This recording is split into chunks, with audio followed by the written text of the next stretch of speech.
So you have those couple of seconds. But, ladies and gentlemen, enough talk. It is time to play. And it is time to jump into the first game of the day. And we are going to be going into World's Edge. And, of course, as you guys remember, we have the rotation for this season. When it comes to the crafting, we're going to be seeing the Devotion and the RE45. RE45 with the hammer points, might be seeing some people use that in the game. I would be very curious to see if there are any people who appreciate the RE45 for how broken it is with those hammer points. And, of course, Devotion.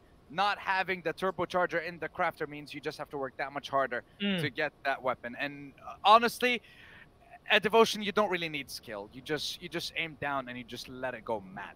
You just run into the person with the Devotion, and you're gonna be able to. Honestly, it is one of the most ridiculous weapons, because it's just like if you get the control right, it's just a straight line of getting beamed. Here we are. Dude, this is exciting. Another aspect that we haven't really talked about. Sorry. No, go ahead. Sandstorm, but another aspect that we haven't necessarily talked about is the fact that you're not really gonna know where each other team drops, right? So you're gonna have that hot mess of, oh, there's 2 or 3 other teams. Do we commit to the fight? Do we try and back off? The thing. You know, that kind of level of communication, right? Exactly. So here's the thing. Sometimes in like professional scrims and stuff like that, you would have teams that would just call where they're going to jump, where they're going to go. Exactly. And basically there's an understanding between these players that the very early stages of the game, everyone's going to have the opportunity to loot, and everyone gets a chance to actually play the game. But let's have a look at the path of the plane, and we're already going to be seeing the first couple of people dropping off. Shin Preachers, apologies by the way if we butcher your names. If we get them wrong, just hit us up and let us know what's the right way to go about it. But you can already see some teams dropping. We got Climatizer. That's going to be a very safe drop at the very start of the game. I'm honestly surprised. Fragment East is completely empty. Okay. Well, it makes to me it makes sense, because based on what you talked about, dude, teams are going to be playing a little bit passive, and because it was so close over the lane path, you're thinking, okay, well, teams are going to drop there, we won't drop there, and as it happens, nobody really dropped there bar Onyx and the rest of his team. So, you know, it kind of makes sense to me, at least. Let's have a look at the composition, and yeah, you see that's one of the things that we talked about. Gibraltar, Valkyrie, and the Bloodhound. You got the reposition ability with the Valkyrie, you got the defensive bubble from the Gibraltar, you also have the bombardment to help slow down any teams from pushing you, maybe slow down teams from third-partying you. And then you move around, you also have Valkyrie, and Horizon, and Seer. So this team is going to be very mobile, but when it comes to holding down a, let's say, a building, might be a little bit difficult. And that's also, once again, to kind of bring on, you know, what is massive aspects, as we do see Tony get a little bit close, snipes go out. That's a good shot. Has to switch on over to flatline, and they're going to pull off the ultimate accelerator. Here we go. Let's see what she's going to be able to do here. Got a 50. Managed to get the crack, I guess, on the armor, but let's go here. ESC in Atolian, they don't really want to fight, or maybe they do. They're starting to pull up. You got an L-Star, you got a car. They do. I think they're looking for it, mate. They are looking for the fight to me. Yeah, they're definitely going to go for the push here. Let's see what the L-Star can do. You see Khan. Just an exchange of grenades there. Exchange of arc stars, but still no push, no knock. They're trying to find the opening. Meanwhile, I believe if we're looking at the kill feed, Astralis getting them to a fight of their own as well. Longbow with the 2 times. Oh. They're far. Let's see what's going on. Obviously, the phase one, the first circle popped up as well, dude. So that's something that DCs will want to consider, because these are probably the furthest 2 teams away from the circles. So that's going to hurt them if they leave it too late. Right, oh yeah, that's definitely going to be a problem for them. But look at Hens right here with the wingman. He's just trying to push off ESC from making a play, from going for a push. That's exactly what's going to happen. ESC decided, nope, we don't want to waste our time with this. Disengaging. Move on. And that's respectable, because what is what's a massive part of kind of making that decision on whether to engage or not is understanding where you are in the circle and kind of if you're able to make the decision quick as the sniper shots come out. That's a big part of your gameplay. Yeah, he's living up to the name though. Definitely not getting any headshots with that one. With a longbow, but he has an alternator as well. Okay, yeah, we got jokes. Alright, let's throw move the shade in there. I like it. A little bit. I'm trash too, don't worry. Watayoshi right now with Skitty. And I'm not even gonna try and go for the Horizons name. We're just getting shot at a little bit, a couple of longbow shots here and there, but nothing too dangerous. We'll only have about 4 teams in the zone at the moment. Let's see how many teams are actually gonna be able to make it in. Headshot. See what he's gonna do this time. He does have his ultimate as well. He does have the drop. Maybe get himself a little bit of extra loot. It has been buffed before. Obviously, cooldowns are going to be an important aspect of understanding when to engage, when not to engage, right? And knowing, okay, well, my cooldown is on for 30 seconds. I'm going to be kind of somewhat far more ineffective in that regard. And yeah, it's just all those little aspects of understanding the game as the engager comes out of that storm. Oh, baby. Meanwhile, Lords of PvP whipping out that aim. He can actually go for the 1v3, but there's too many on him, and he just gets taken down. The Mozambique at the end of the day. Quarter fight. Meanwhile, we're going to be switching right over R301 and Robin Sands. With 3 times, we'll be able to get the first knock. Very, very nice. Gets the knock onto the lifeline. That needs no res. Switches over to the Arc Star. Might be able to get a stun, get a bit of a slow. Oh no! Third party here. Too many names coming in, and that is 2 already down. Gets the kill secured as well, and now Icon on his own with 2 squads. What's he gonna be able to do? He gets stand. That's 6 people around. Not gonna be able to go for the revive here. It's gonna be very dangerous. He might get pushed here. Preparing just in case someone actually goes for a push on him as well. Now, if you look to the top right, the team has been wiped, so that means that Icon should be next. He's going for a revive. That's going to be pretty bold of him. So he does a team right around the corner. No way. No way. But there's another team, ImPERium. There's 3 teams around them at the moment. You already got the pad, but the Peacekeeper, that's 1. That's the second spot. There's the 3rd, and they're already out. 12 squads left with 33 people alive. Ooh, baby, but that's the thing about Apex. Another 3rd party that never stops moving the car here. But he needs help. Where's anyone gonna be with the wingman not connecting those shots? But it is going to be that bolt in close range. We'll be able to do quite a lot of damage. Healing up. Nope, gets taken down. This is the Newcastle right here, baby, with the revive, with the fast, with the extra shield. But there's someone standing behind you. The damage is enough. Robos, 1 more shot, and he's taken out as well. Oh my god. It just keeps on coming, and we're not done just yet. Sandstorm, take a break, man. There's so much going on, and I tell you what, these teams, these players, they cannot catch a break. We were already down to 11 squads. We lost 3. Sandstorm in a space of roughly a minute and a half with all the 3rd, 4th parties. Blood tries to throws out the shots. Incredible play as we were 2.5 minutes in. 2.5 minutes in. They're just going to be able to finish that kill, secure those points, and as we know, kill 2 points. Ooh, the flatline is managed to get the kill here. They cracked the armor, but still. No knock-up. Meanwhile, Raze, he's going all the way in. He wants to secure that kill, and it will be. That is going to be the 4th kill, I believe, for the team of TGT. Fluid, Raze, Ball Guy Simulator. I think you're in the wrong game, buddy, but you see, so here's the thing with this team, right? Here's the thing with this team. Loba is going to be able to help the team in the later stages of the game by making it easy for the team to constantly be up on loop.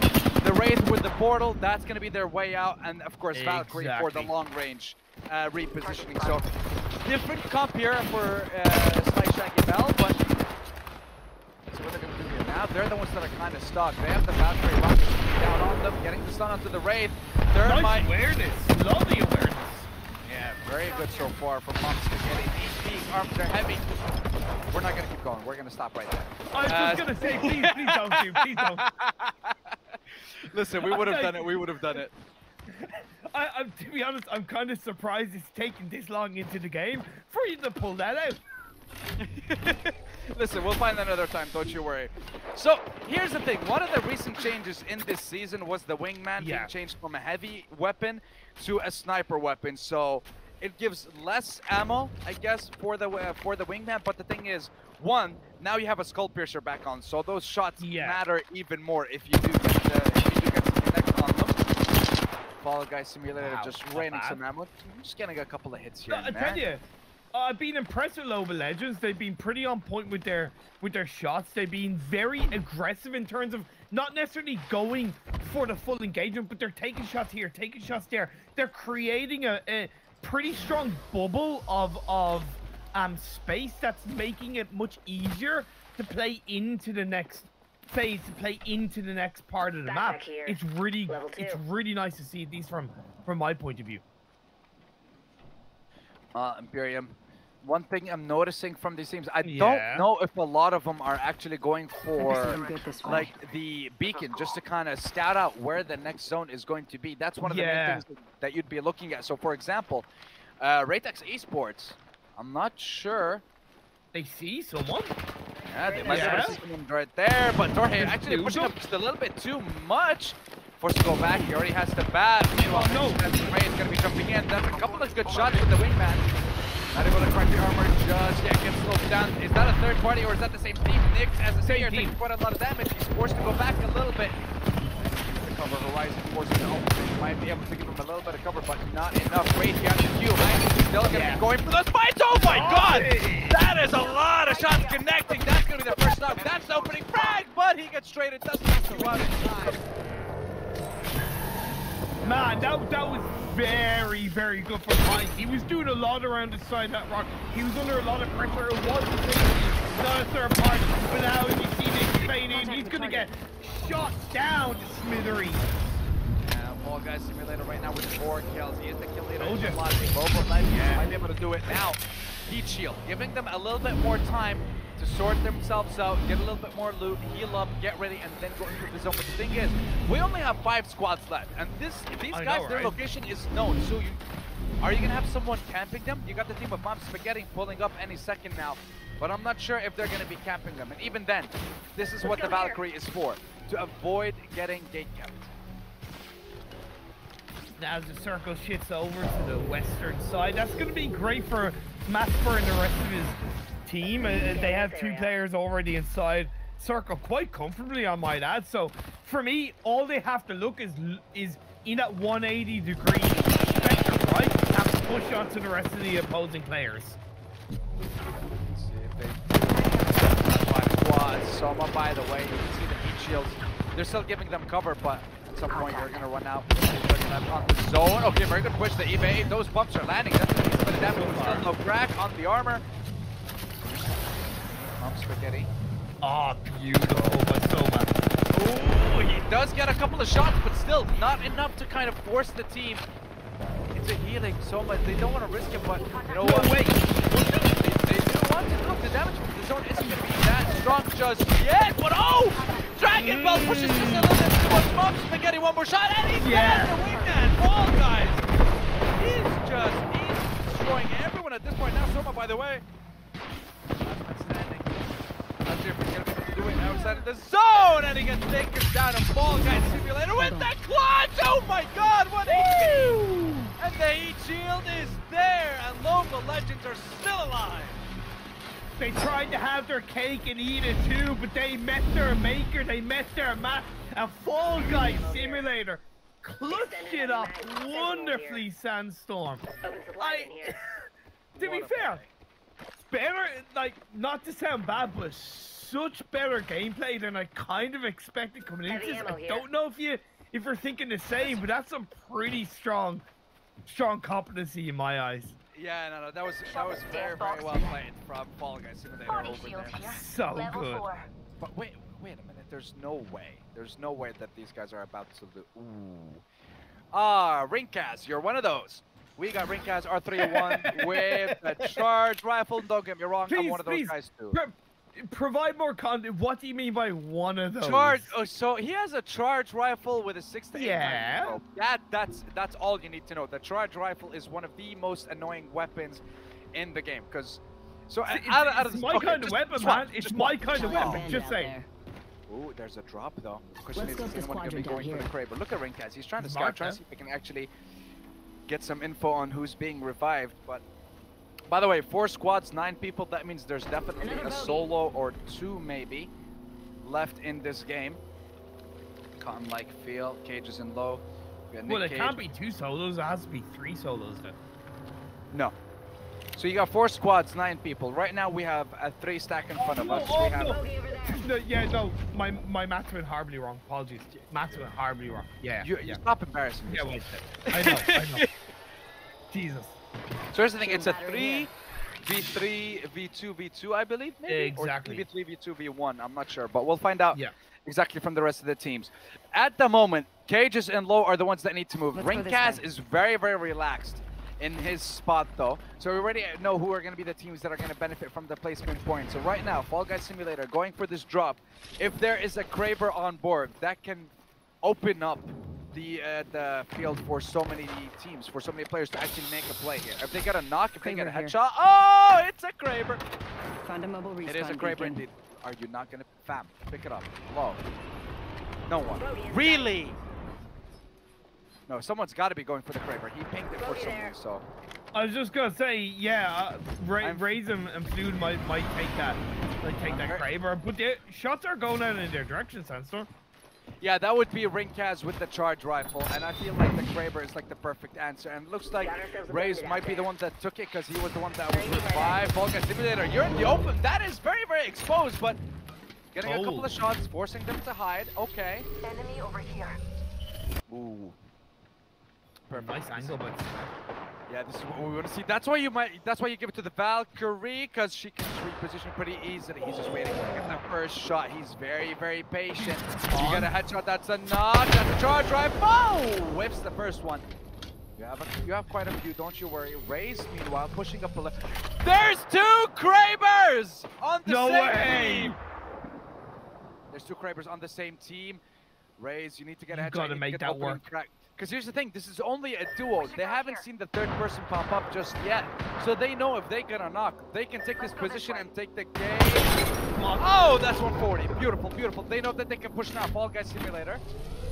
You can see he's pushing in. Yeah, that's going to be the play right there. The second they got the knock, Simulator with the port might go for the kidnap, but no, the door is closed. Not going to allow that, but now Valkyrie is closed with that flatline close range fight. That charge rifle is going to be very useless for you in Simulator. Just taking absolutely no damage there. Getting the first knock, getting the finish as well. That's 8 kills. Yeah. That's 10 points for his team alone in just Fall Guys Simulator's kills. So absolutely fantastic for them. And they're still up as a full team. To me, they've won this game.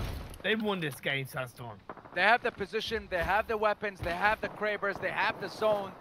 They have absolutely everything they need. And now that the other 2 teams are fighting, this makes this game just perfect for them. Unless they ulti and try to steal their spot, but that's going to be very, very risky.